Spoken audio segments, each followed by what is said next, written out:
তাজ ভাই, আমি 20 বছরের ইমিগ্রেশন নিয়ে আপনাকে কিছু প্রশ্ন করতে চাই। তাজ ভাই, আমরা দেখেছি 2001, 2, 3, 4 সালে আপনার যেটা ছিল আপনার HSMP 3 বছর, 4 বছর, 5 বছর ওটা একটা মামলা চলেছে তাজ ভাই। ওয়ার্ক পারমিট একটা সময় ছিল, সেখান থেকে টায়ার 2 হয়েছে, সেখান থেকে স্কিল ওয়ার্কার হয়েছে। ওয়ার্ক পারমিট আর টায়ার 2 মিলে আইএলআর করতে পারবে কিনা, টায়ার 2 আর স্কিল ওয়ার্কার নিয়ে আইএলআর করতে পারবে কিনা, আবার কেউ ইনভেস্টারের ছিল, কেউ এন্টারপ্রেনারের ছিল, এগুলো মিলে আইএলআর করতে পারবে কিনা, এটা একটা ঝামেলা। ট্যাক্স কি দেওয়া হয়েছে, এটা একটা ঝামেলা তাজ ভাই। ইংরেজি পরীক্ষা নিয়ে বহু ঝামেলা, অসুবিধা হয়েছে। ডিপি 396 মনে আছে, ডিপি 596 মনে আছে তাজ ভাই, যেখান থেকে 7 ইয়ার্সটা আসলো। সেই 7 ইয়ার্সটা আগে ছিল ডিসক্রিপশনে, সেটা আবার ইমিগ্রেশন রুলে আসলো। তাজ ভাই, আজকে আমার দর্শকরা ঘুমাতে পারেন না, 10 বছরের রুটে চলে যাব কিনা, অ্যাসাইলামে, বিবাহতে, ওয়ার্ক পারমিটে। আমার কি হচ্ছে তাজ ভাই, ওই শৈলা বেগম নামে এক মহিলা হোম সেক্রেটারি হলে তার ইচ্ছা মতো আইন চেঞ্জ হয়, পিটি প্যাটেল হলে আরেক ধরনের আইন চেঞ্জ হয়, তেরেসা মে হলে আরেক ধরনের আইন চেঞ্জ হয়, সাজিদ জাভিদ হলে একটু সহজ হয়ে যায়, শাবানা মাহমুদ হয়ে আবার কঠিন হয়। তাহলে আজকে এটা রাজনৈতিক দল নির্ভর না, ব্যক্তি নির্ভর ইমিগ্রেশন পলিসি করছেন তাজ ভাই। যখন ওই যে ডেভিড ব্ল্যাঙ্কেট নামে একজন ছিলেন, তিনি অনেক কড়া আইন করেছিলেন টনি ব্লেয়ারের সময়, তাজ ভাই আপনি নিশ্চয়ই মনে আছেন, চোখে কম দেখতেন ভদ্রলোক। ডক্টর জন রিড এসে সেটাকে আবার উন্মুক্ত করে দিল। তাহলে আমরা কি দেখতে পাচ্ছি তাজ ভাই, এটা কিন্তু ব্যক্তি ইচ্ছায় ইমিগ্রেশন পরিবর্তন হচ্ছে। এখানে অনেক আইনগুলো যৌক্তিক না, অনেক আইনগুলো বাস্তবের সাথে একমত না। এই রিপোর্টে বলে দিয়েছে, সুন্দর বড় একটা রিপোর্ট, যে ভাষা জাজ বুঝতেছে না, কালচারাল ব্যাকগ্রাউন্ডটা জাজ বুঝতেছে না, এবং ইন্টারপ্রিটেশনটা বুঝতে ভুল করে জাজমেন্ট দিয়ে দিচ্ছে। এটা একটা বিশাল জিনিস চলে আসছে। আমরা কি দেখতে পাচ্ছি, একদিকে রাজনৈতিক দাবার ঘটিকে হচ্ছেন ইমিগ্রেন্টরা, তাদের জীবন পরিবর্তন হচ্ছে, এক আইনে আসেন, এসে আইনটা আবার পরিবর্তন হয়ে যায়, তারা অনেক কিছু বুঝতে পারেন না, অনেকের জীবন থেকে সময় চলে যায়। আবার এইখানে মামলা করলে কি হচ্ছে, এইখানে জাজরা কালচারাল ব্যাকগ্রাউন্ড বুঝছে না, ইন্টারপ্রেটার বুঝছে না, ইন্টারপ্রেটারও ভুল করছে। তাহলে আমরা কই যাবো তাজ ভাই? আপনি কি আশার বাণী শোনাতে পারেন আমাদের ক্লায়েন্টকে তাজ ভাই, প্লিজ? দেখুন দর্শক, এই হেডিংটা আপনারা দেখেন যে যারা বুঝতেছেন না, কালচার বুঝতেছেন না, ধর্ম বুঝতেছেন না, মানুষের ইস্যু বুঝতেছেন না, আইন বুঝতেছেন না, না বুঝে জাজমেন্ট দিতেছেন। জিনিসটা আপনাদের কাছে হয়তো সারপ্রাইজিং লাগতেছে, কিন্তু এগুলা তো ডকুমেন্ট, আমরা তো কাগজপত্র আপনাদের সাথে শেয়ার করতেছি, এবং যেটা ডকুমেন্টের মধ্যে পাবেন না, মনে করেন লাস্ট 30 বছরে এই ইমিগ্রেশনের কত পরিবর্তন আমরা দেখছি। এই যে নাশিদ ভাই কিছু কিছু, ফর এক্সাম্পল ডিপি 93, ইএলআর, কত কিছু আমরা দেখছি। এগুলা আমাদের যে নিউ জেনারেশন যারা প্র্যাকটিসে আসছেন, ওরা, আপনারা তো এগুলা জানেন না, you don't need to know this. এবং প্রবলেমটাই এখানেই খারাপ হচ্ছে, যেহেতু আমরা এইসব ব্যাকগ্রাউন্ড জানি, কোথা থেকে নদীর উৎপত্তি হয়েছে এবং কোথা থেকে শেষ হয়েছে, উই নো এভরিথিং। সো এখানেই তো আমাদের প্রবলেম হয়ে যায়, এখানেই আমরা যাদের বুঝাইতে পারতেছি না, এবং ওনারা ব্যাকগ্রাউন্ড জানে না। মনে করেন আজকে আমরা যখন প্র্যাকটিস শুরু করছি, তখন অনেক যারা হয়তো নাশিদ ভাই এ লেভেলের স্টুডেন্ট ছিলেন, বা অনেক সময় ওনারা ল স্কুলের স্টুডেন্ট ছিলেন। I have to say this, nasheed ভাই, আমার কিছু করার, কিন্তু ওনাদেরকে বুঝাইতে হবে, অফকোর্স ওনারা জাজের চেয়ারে বসে আছেন, এক্সপ্লেন করতে হবে, কিন্তু ওই জিনিসটা রিফ্লেক্ট করতেছে না নাশিদ ভাই। So you got to understand this things Nashid ভাই। এবং এই সেম প্রবলেমটা, access to justice for lack of understanding, এটা সেম জিনিসটা কিন্তু করতেছে in the context of family law, specially social সার্ভিসের ক্ষেত্রে, ফ্যামিলি কোর্টের জাজেদের ক্ষেত্রে it's a lack of understandings Nashid ভাই। রং রিপোর্ট এই সেই, এবং আমরা যেটা হচ্ছে গিয়ে আজকেই নাশিদ ভাই 2টা কনসালটেশন করছি। এখন একজন ক্লায়েন্টকে লাস্টে আমি এইটাই বলতে বাধ্য হইছি, হ্যাঁ আপনার সিলেটে যেটা কয় নাশিদ ভাই, যে সোশ্যাল ওয়ার্কারের পেটের ভিতর ঢুকছেন এবং সব কিছু খোলামেলা করে জামাইর এগেইনস্টে কইছেন, এই সেই করছেন, মানে তিলরে তাল বানাইয়া কইছেন, এখন রিপোর্ট পাইছেন তো এখন করো, এখন এটা সামাল দেও।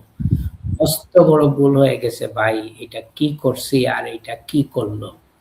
সো দর্শক, আমরা আপনাদের শত্রু নাই, আমাদের কাছে থেকে আসবেন, আমরা অ্যাটলিস্ট চেষ্টা করব আপনাদেরকে একটা রাইট ডাইরেকশন দেওয়ার জন্য।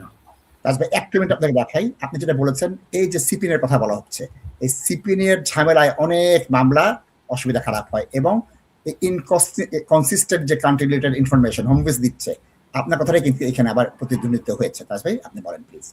নাজিব ভাই, আপনার রিপোর্ট তো আমি পড়েই নাই এবং আমার পড়ার সময়ও নাই নাশিদ ভাই, and that is the reflection of our experience. আমরা এগুলা দেখার কোনো দরকার লাগে না, যারা জানার দরকার আপনারা পড়বেন। আমরা হয়তো টাইটেল দেখবো, আমরা বডিতে কি লেখা আছে এটা আমাদের ব্রেইনে অলরেডি চলে আসবে।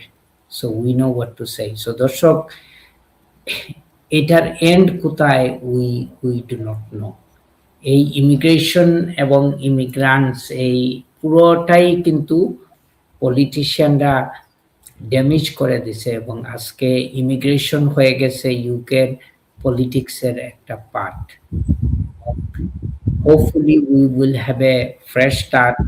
আপনারা এই সেই নিয়ে আর ফেসবুকে কি দেখছেন আর কি অ্যাডভাইস দিচ্ছেন এগুলা না করে প্লিজ আপনারা রিয়ালিটি নিয়ে চিন্তা করবেন, আপনারা রাইট মানুষের কাছে যাবেন, রাইট গাইডেন্স নেবেন, হোপফুলি ইট উইল ওয়ার্ক। এবং এই হোম অফিস কত দুষ্ট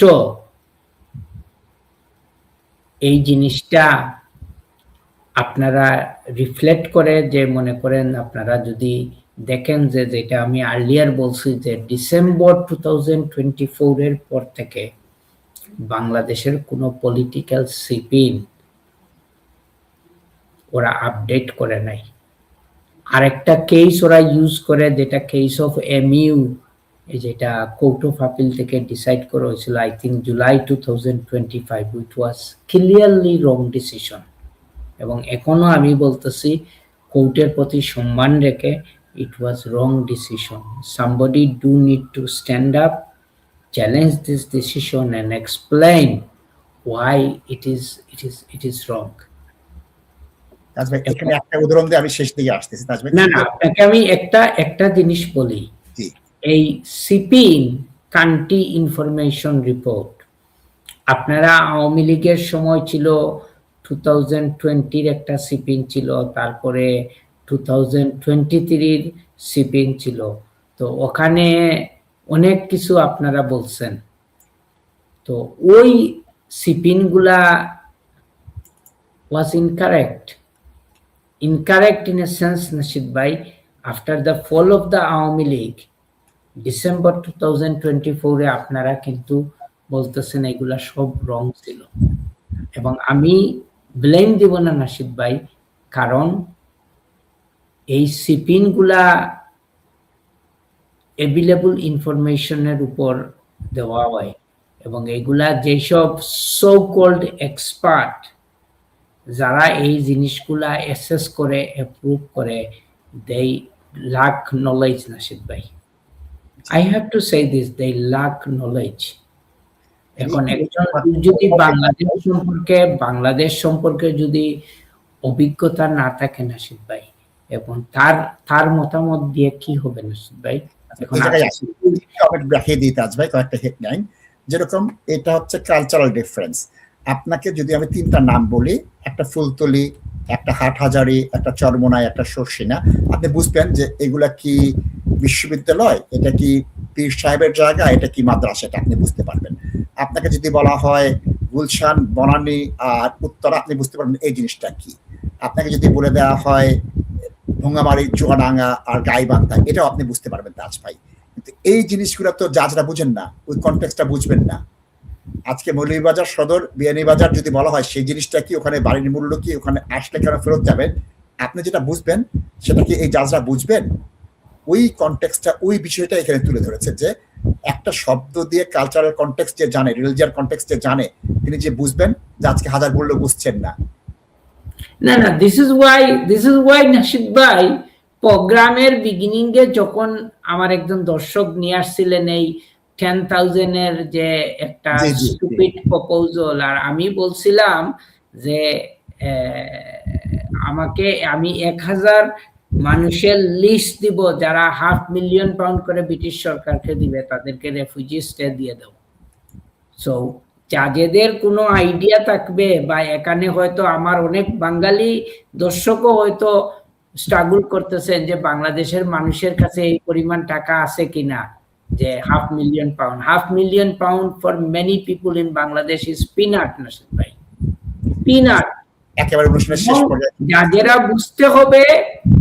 যাদেরা বুঝতে হবে যে বাংলাদেশ ইজ নো লঙ্গার 10 বছর আর 20 বছর আগেরও বাংলাদেশ না, ইটস এ ডিফারেন্ট সিচুয়েশন। এবং আপনি যে আইডিয়া নিয়ে বসে আছেন যে বাংলাদেশে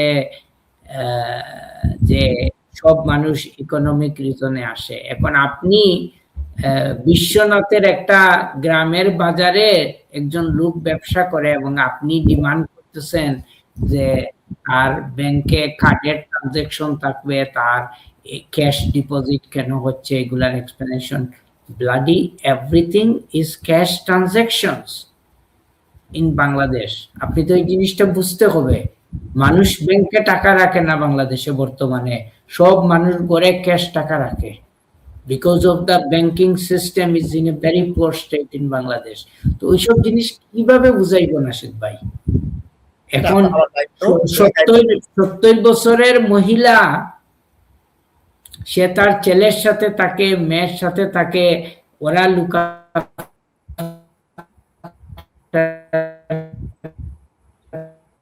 করে, এখন তোমার ব্যাংকে টাকা নাই কেন, ব্যাংক অ্যাকাউন্ট থাকলে। তো ওই জিনিসগুলা, এই কালচারের অ্যাসপেক্ট গুলা নাশিদ ভাই কিভাবে ওদেরকে বুঝাই?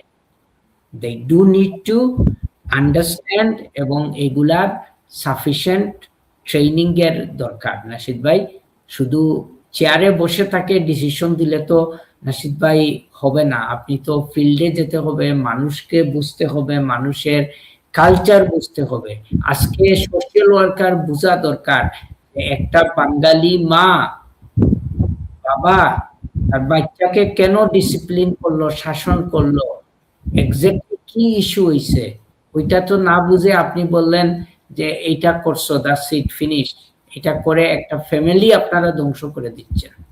এই স্কুলের টিচাররা হচ্ছে কি মোর প্রবলেমেটিক, আর এই পুলিশ অফিসার গুলা হচ্ছে ওই যে রাস্তাঘাট থেকে তুলে ধরা পুলিশ অফিসার, ওইগুলা হচ্ছে root reason for the breakdown of the family in this country, nasheed ভাই। এবং আমি brothers and sisters, I am telling you, they are here to protect us, কিন্তু ওদের কাছে অ্যাপ্রোচ হইবার আগে আপনারা অনেক কিছু চিন্তা ভাবনা করতে হবে। Thank you. অসংখ্য ধন্যবাদ তাজ ভাই। সব দর্শকের ধন্যবাদ দিচ্ছি যারা অনুষ্ঠান দেখছেন এবং যারা ভবিষ্যতে এই অনুষ্ঠানটা রেকর্ড করার অনুষ্ঠানটি ফেসবুক, ইউটিউব এবং টিভি3 বাংলা ওয়েবসাইটে দেখবেন। সবাই ভালো থাকবেন, সুস্থ থাকবেন, টিভি3 বাংলার সাথে থাকবেন। আল্লাহ হাফেজ।